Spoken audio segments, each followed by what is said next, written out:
መመገብ ያለቦት 10 ጤናማ ስጋዎች። ስጋ የሰው ልጅ ሊመገባቸው ከሚችላቸው በጣም ተፈጥሯዊ ምግቦች አንዱ ነው። ለብዙ መቶ ሺህ ዓመታት ስጋ የሰው ልጅ አመጋገብ መሠረት ሆኖ ቆይቷል። ይሁን እንጂ ዛሬ ላይ ብዙ ሰዎች ስጋ አደገኛ እንደሆነ ያምናሉ።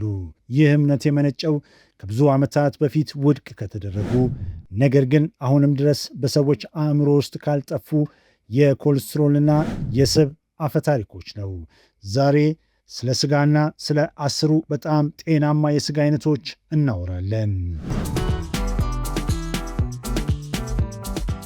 10ኛ የዶሮ ጭን። ስለ ስጋ ስናስብ ጥራቱን ማጤን አለብን።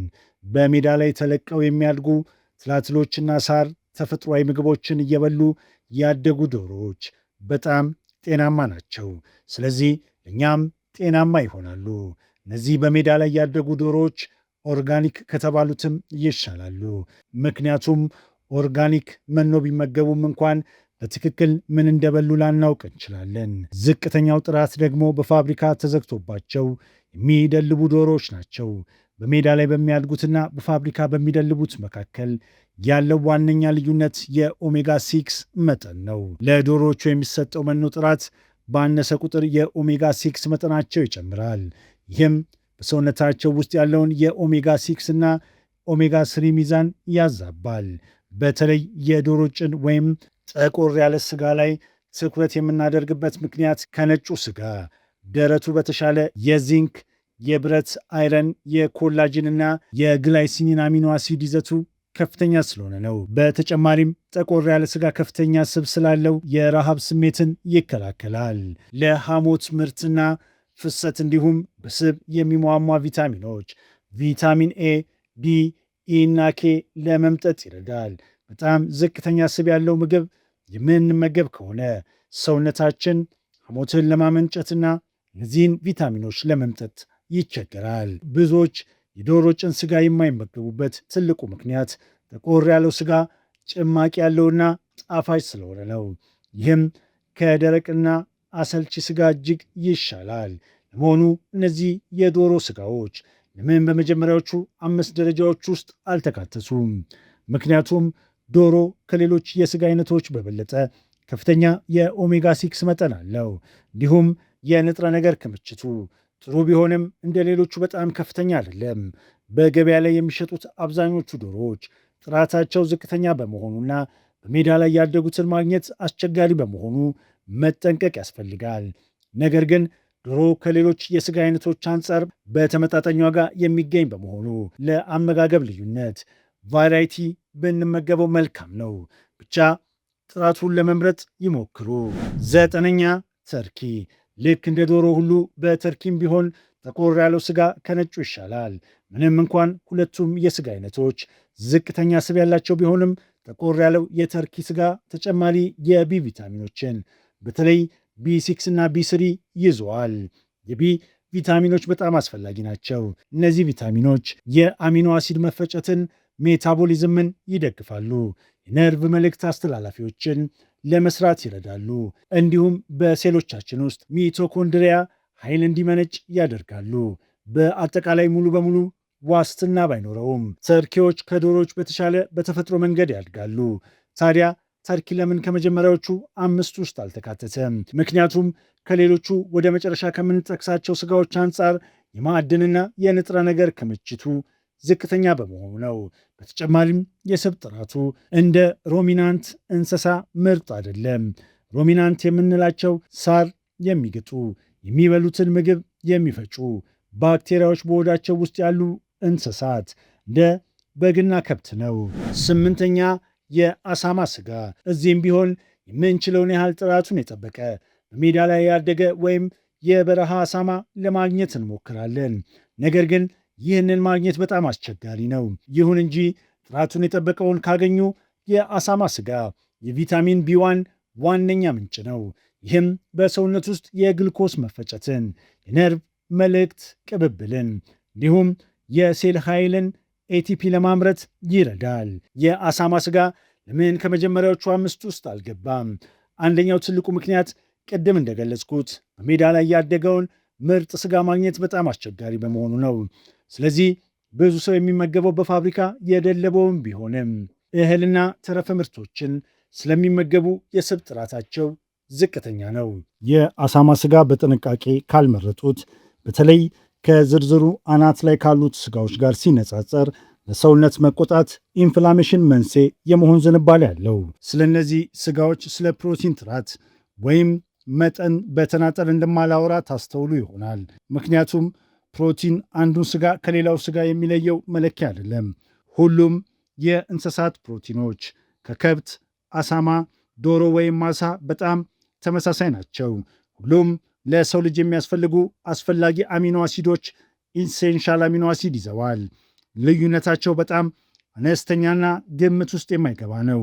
ስለዚህ እኔ የማተኩረው አንዱ ስጋ ከሌላው ስጋ በሚለዩት ነገሮች ላይ ነው። እነሱም ጥቃቅን ንጥረ ነገሮች፣ ቪታሚኖችና ማዕድናት እናም የስብ ጥራት ናቸው። ለስቡ ጥራት ሁኔታ ስጋዎች በሰውነታችን ውስጥ የሚሰጡት የኬሚካል ምልክት፣ የመቆጣት ኢንፍላሜሽን ባህሪያቸው፣ እንዲሁም ሜታቦሊዝም፣ ሆርሞኖችና የሴል ኃይል የመደገፍ አቅማቸው ይለያያል።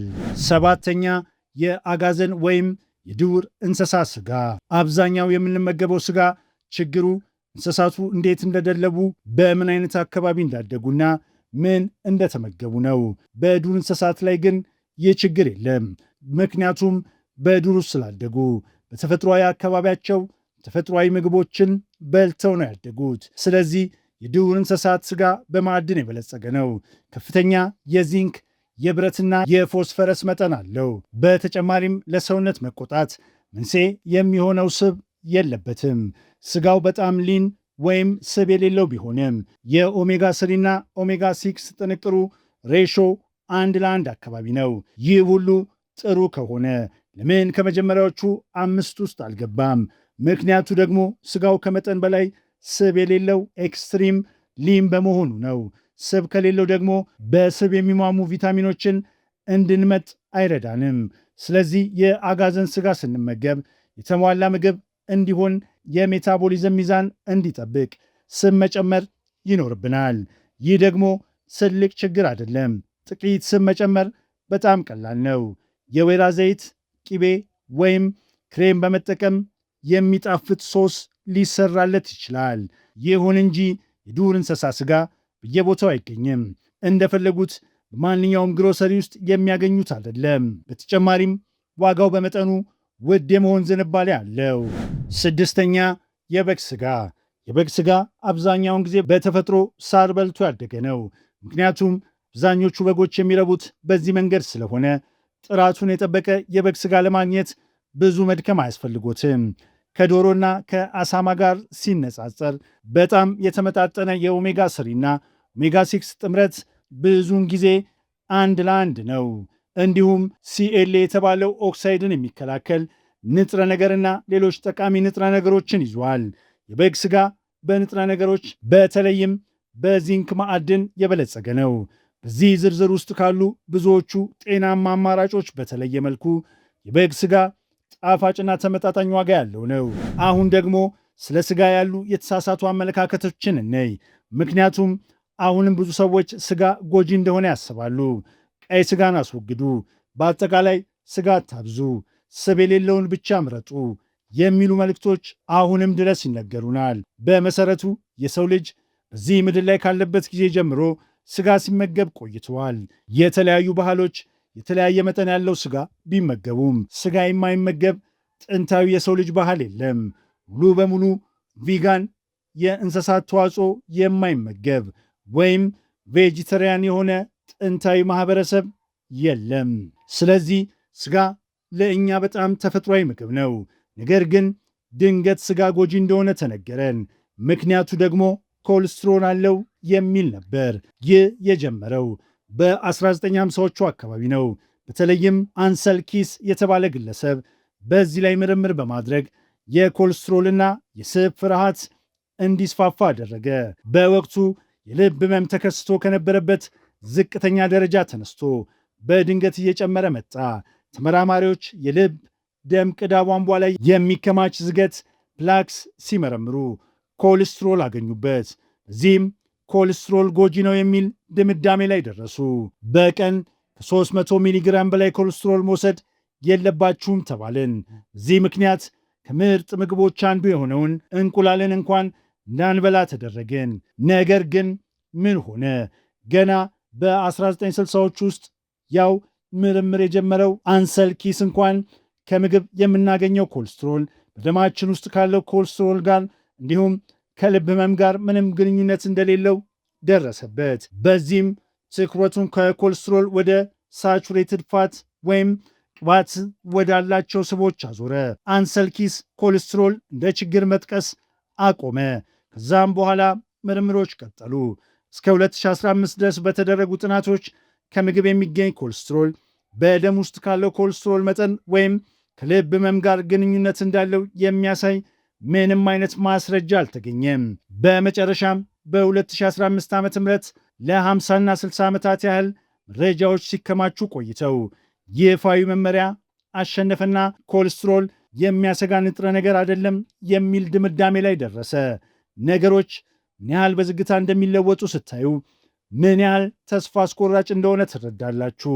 ምንም እንኳን በ2015 የሚያሰጋ ንጥረ ነገር አይደለም ቢባልም አሁንም ድረስ በምግብ መለያዎች ሌብልስ ላይ ተመዝግቦ ይገኛል። ይህ ማለት አሁንም ድረስ በቀን መውሰድ ያለብን የኮሌስትሮል መጠን ከ300 ሚሊግራም በታች መሆን አለበት የሚለው የተሳሳተ መልእክት እየተላለፈ ነው። ለምሳሌ አንድ እንቁላል ብንመገብ 186 ሚሊግራም ኮሌስትሮል ታገኛላችሁ። ይህም በቀን መውሰድ ካለባችሁ ተብሎ ከታሰበው ጣሪያ ውስጥ 62 በመቶ በአንድ ጊዜ ጨረሳችሁ ማለት ነው።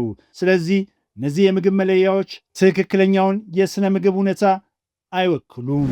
አምስተኛ የዱር ሳልመን ዓሳ።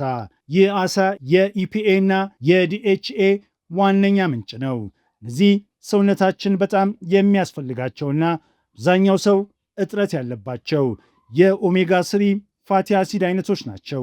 በተጨማሪም ሳልመን ዓሳ አስታዛንቲን የተባለ በጣም ኃይለኛ ኦክሲዳንት የሚከላከል ንጥረ ነገር ይዟል።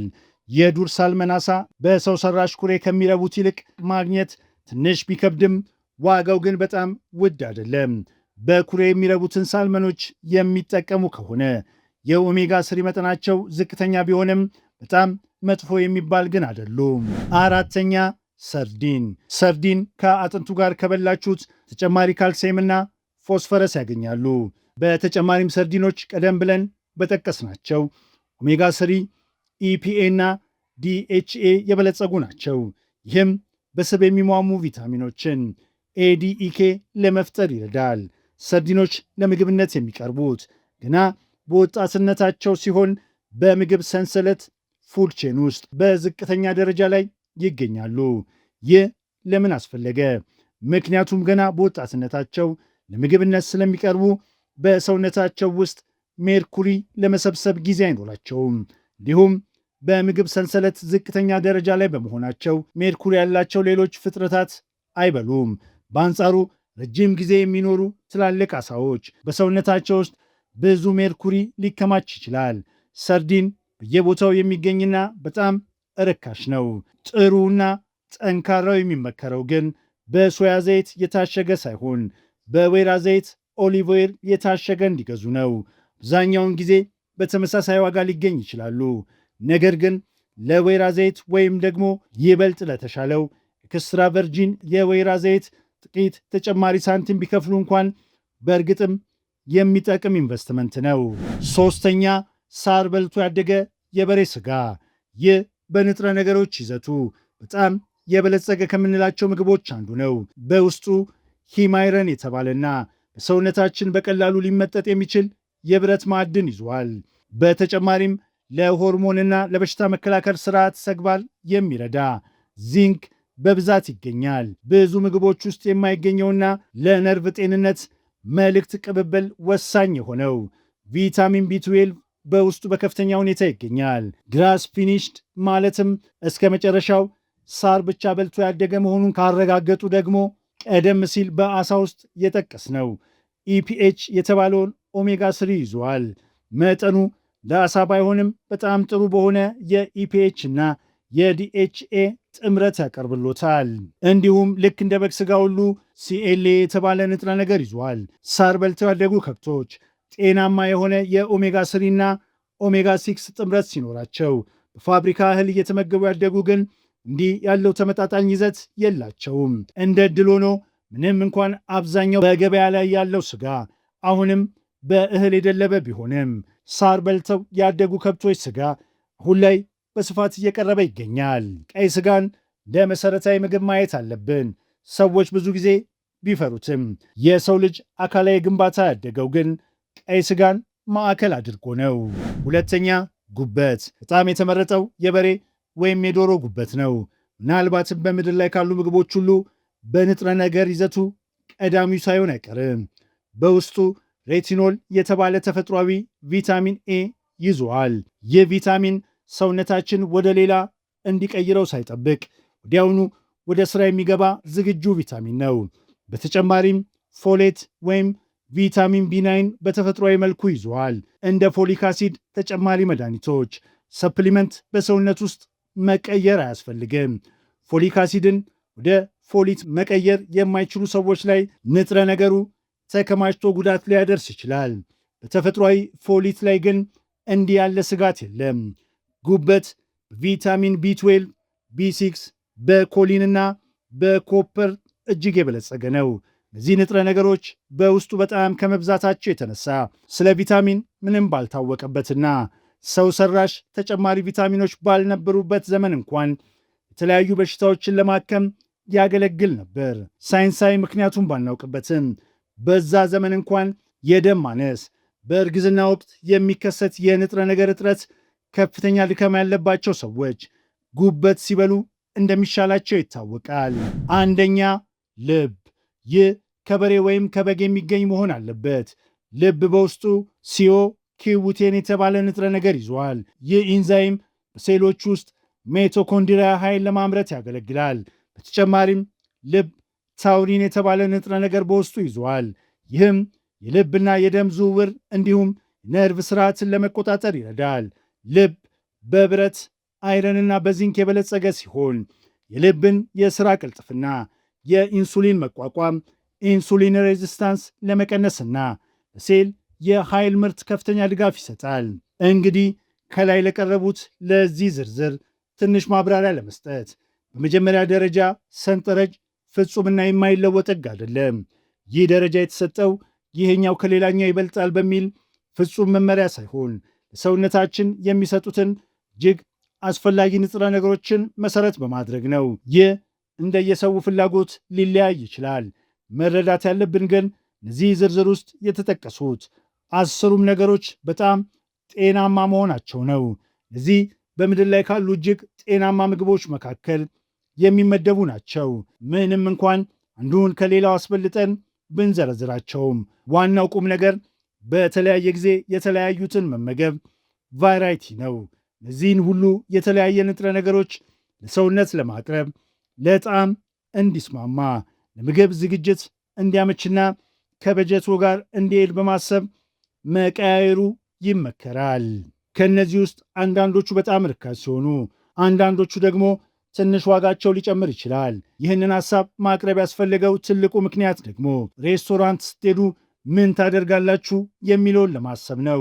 ምክንያቱም ሬስቶራንት ውስጥ በዚህ ዝርዝር አናት ላይ ያሉትን ምርጥ ነገሮች ላታገኟቸው ትችላላችሁ። ለምሳሌ በኩሬ ለማ ሳልመንና በእህል የደለበ በሬ ስጋ ሊቀርብላችሁ ይችላል። እነዚህን ከሌሎች ምግቦች ጋር ስናነጻጽራቸው አሁንም ቢሆን ጥሩ ምግቦች ናቸው። በዝርዝራችን ውስጥ ከ3 እስከ 5 ያለውን ደረጃ ባያገኙም እንኳን ከ7 እስከ 9 ባለው ደረጃ ሊቀመጡ ይችላሉ። ሬስቶራንት ውስጥ ምርጫ ሲያጋጥማችሁ እዚህን ስጋዎች መመገብ በጣም ከተቀነባበሩት በዘር ዘይት ከተጠበሱት ምግቦች እጅግ የላቀና የተሻለ መሆኑን ማወቅ አለባችሁ። ስለዚህ ሁሉም ነገር እንደየአማራጩ አንጻራዊ ነው። እውነታውን ካወቃችሁት በኋላ አቅምና በጀታችሁ ውስጥ የሚገኘውን ምርጡን አማራጭ መምረጥ ትችላላችሁ። ይህንን ቪዲዮ ከወደዱት ሌላኛውን እንደሚወዱት እርግጠኛ ነኝ። ሰብስክራይብ ማድረጋችሁን፣ ደወል ምልክቷን መጫኗን አትርሱ።